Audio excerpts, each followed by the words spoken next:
Salut tout le monde, ici je reste de la chaîne en programme. Nous nous retrouvons aujourd'hui pour le deuxième et dernier épisode sur la suppression des éléments dans une base de données. Alors si tu n'es pas encore abonné, je t'invite à le faire et d'activer la cloche de notification pour ne rien louper des prochaines vidéos de la chaîne.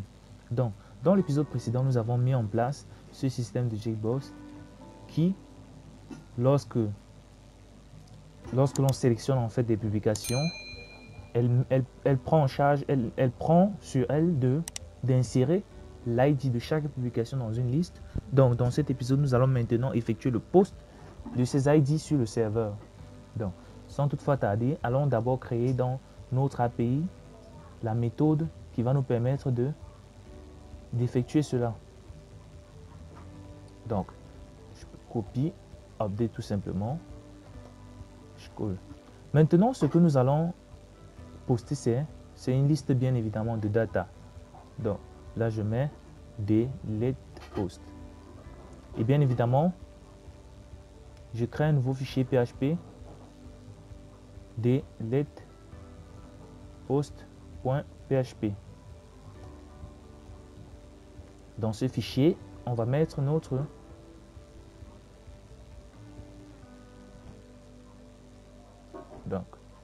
PHP. Une fois cela fait, nous revenons là. Ce que nous postons maintenant, ce sont des ID post, donc avec S. Je viens sur addPost.php, donc je copie ceci.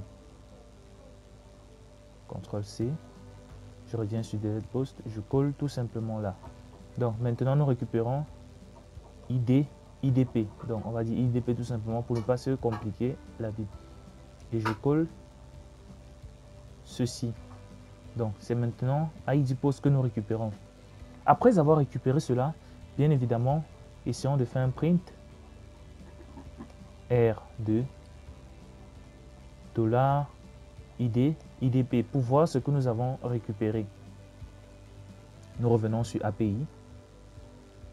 Nous mettons tout ceci en commentaire, bien évidemment, pour l'instant, en commentaire, et nous faisons un print de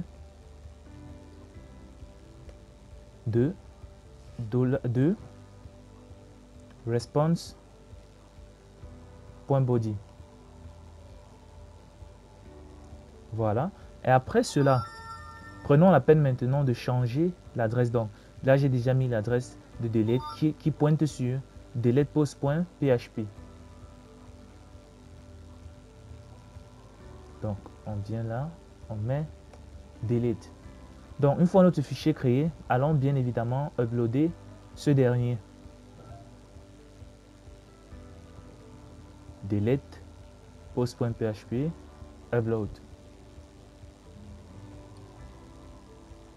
Voilà. Revenons sur l'application.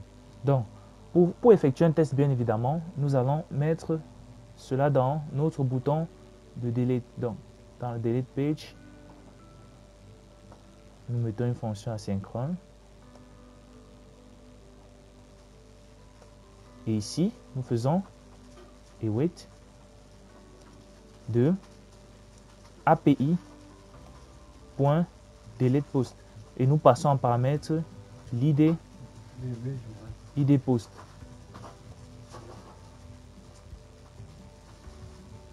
Voilà. Donc, si nous cliquons sur supprimer, là, nous voyons bien que le serveur nous répond que c'est un tableau ARIA avec ces valeurs-ci. Donc, ce que nous allons faire, bien évidemment, c'est de créer une boucle qui va supprimer élément par élément dans la base de données. Donc, là, nous faisons try et ensuite PDO exception.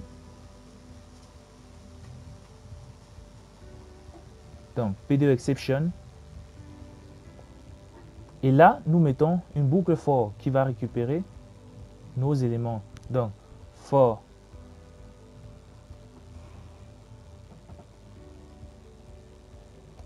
int i égale à 0, i est inférieur à quoi? À count. Donc nous appelons la fonction count qui retourne la taille de notre dollar. Donc ça retourne la taille du tableau passé en paramètre. I++, qu'est-ce que nous faisons là? Nous préparons maintenant notre requête. Donc dollar request égale $db prepare. Et nous mettons la requête SQL qui va supprimer donc delete from post where. Toujours mettre une condition, car si on ne met pas la condition, delete from post va supprimer la totalité de la base de données, de la table en question. Donc delete from post where id post est égal point d'interrogation. Donc $request de execute area. Et maintenant nous passons chaque élément. Donc nous parcourons notre tableau id post avec l'index de dollar $i. Voilà. Donc prenons la peine de mettre ceci dans la boucle for. Donc une fois que chaque élément a été supprimé, bien évidemment, donc $is OK est égal à true. Nous mettons d'abord ici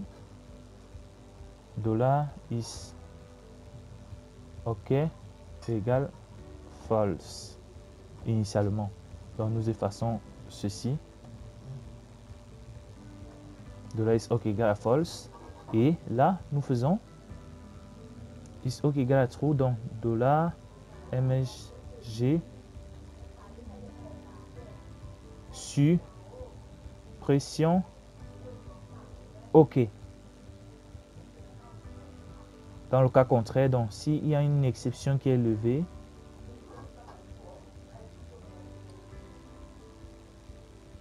nous mettons tout simplement échec suppression. Et ensuite, comme dans toutes les pages PHP que nous avons eu à créer jusqu'ici, nous faisons un JSON encode, encrypte d'abord, donc CTRL-C.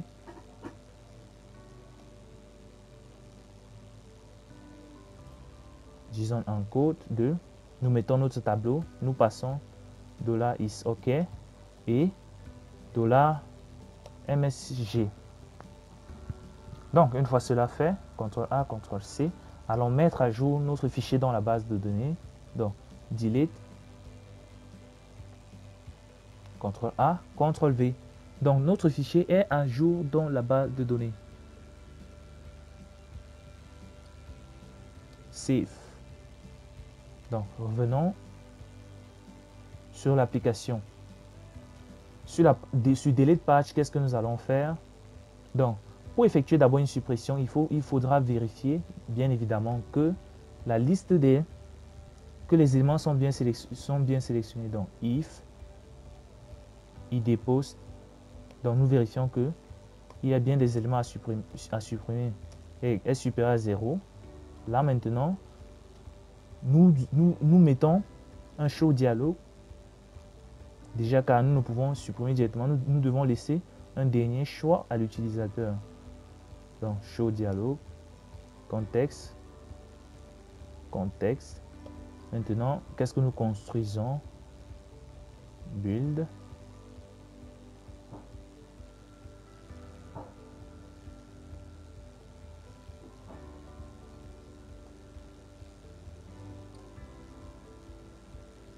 Builder. Contexte. Et nous retournons à l'aide dialogue. Donc, comme titre, title, pardon, texte, supprimer. Ensuite, content,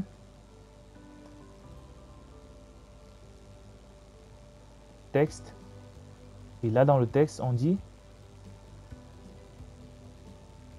Voulez-vous supprimer? Point d'interrogation. Maintenant, dans le action, nous mettons deux boutons. Donc, dans le action, nous allons mettre deux boutons. Un bouton pour oui et l'autre pour non. Donc, flat button.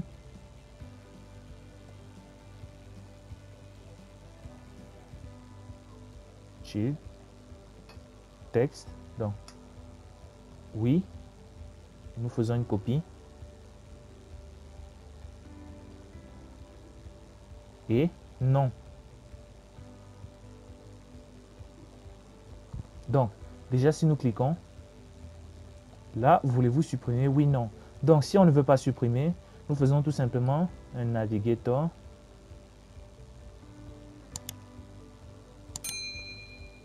Point off. Context. Point pop. Donc, la fenêtre va se refermer et laisser place à la. Donc, voulez-vous supprimer? Si nous cliquons, non. Bien évidemment, la fenêtre se referme. Maintenant, si on veut supprimer, donc dans le onPress de supprimer, là maintenant, nous appelons une fonction asynchrone. Dans onPress, asynchrone. Et là, nous appelons un var isDelete qui sera égal à quoi? À API. API.delete post. Maintenant, nous passons la liste que nous voulons. Donc, id post. Donc, après avoir passé la liste, nous vérifions maintenant le résultat. Allons dans notre API. Bien évidemment, nous décommentons ceci. Voilà. Dans delete page, nous récupérons, vu que isDelete va retourner en fait va retourner d'abord en premier paramètre. Donc si nous venons sur delete post, le premier paramètre sera isOK qui est une variable booléenne. Le deuxième paramètre, ce sera le message de suppression. Donc si ça a bel et bien été supprimé, donc s'il a cliqué sur OK, on vérifie maintenant if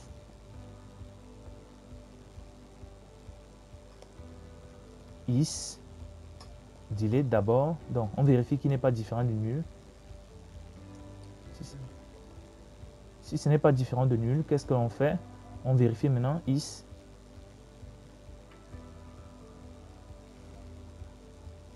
if une deuxième condition is delete. Donc nous vérifions l'indice 0 vu que c'est une variable booléenne. Donc si c'est true, ça veut dire que la suppression a été effectuée avec succès. Qu'est-ce que nous faisons? Nous vidons la liste. Donc set state id post.clean. Ensuite, nous faisons un navigator .off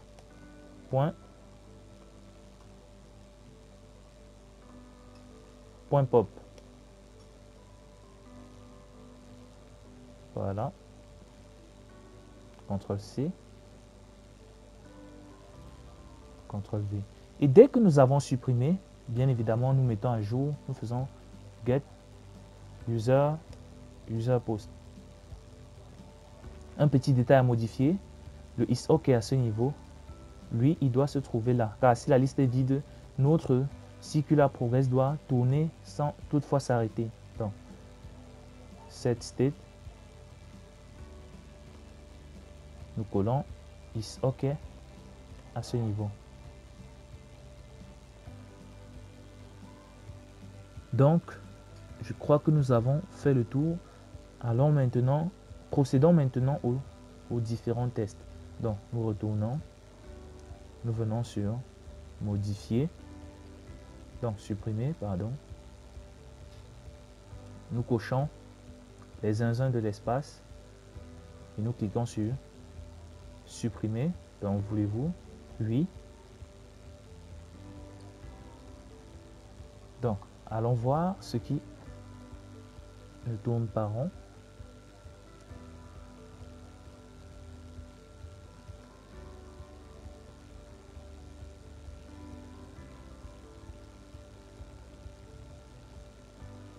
Actualisons, voir. Les zinzins de l'espace ont bel et bien été supprimés, mais nous avons loupé une petite valeur. Donc, dès que nous récupérons, nous décryptons la valeur. Ce que je propose, c'est que à ce niveau, nous fassions tout simplement un print de la valeur reçue du serveur. Donc, sauvegardons déjà.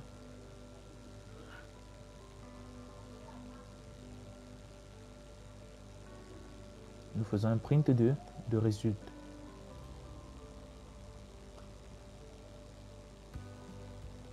Sauvegardons. Pardon, nous sommes au mauvais endroit. Voilà. Donc, nous mettons en commentaire et nous faisons un print de résultat.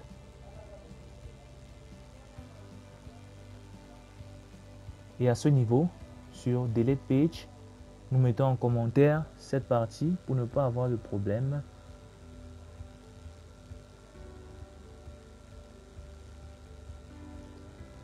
Donc, mettons ceci en commentaire. Essayons de supprimer les ninjas. Donc, nous cliquons sur Delete, supprimer. Là, nous recevons bien True, supprimer avec succès. Maintenant, décommentons.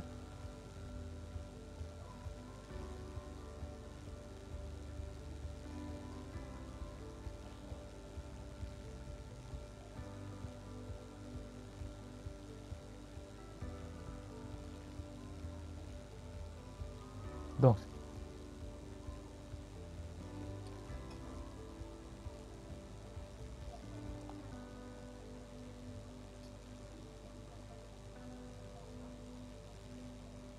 maintenant, vérifions si c'est bel et bien un tableau que nous recevons. Donc, on fait un print de résultat de 0.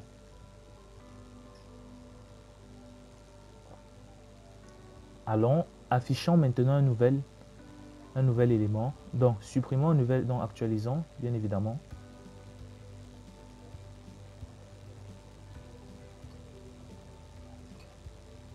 Nous allons sur supprimer. Nous cochons les ninjas. Nous cliquons sur supprimer. Oui. Voilà. Donc, la suppression marche correctement.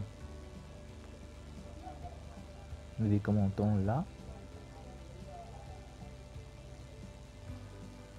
If résulte de 0, return résulte. OK. Nous venons sur Delete Page. Nous décommentons ceci. Ce que nous avons oublié, c'est que notre API ne retourne pas le résultat instantanément. Donc, nous avons oublié la propriété await, ce qui a provoqué l'erreur de tout à l'heure. Donc, si nous cliquons à nouveau, supprimons full metal, supprimer, oui, oui. Là, la suppression s'est effectuée et l'actualisation a été automatique. Donc, ça veut dire que le bouton actualiser, nous n'en avons plus besoin. Donc, je sauvegarde. Allons faire des ajouts et revenons supprimer. Donc, Tortue Ninja, modifier. Modifier. Je vais copier ce texte. Donc, copie. Et ensuite, nous revenons pour ajouter des éléments. Full, metal. Nous ajoutons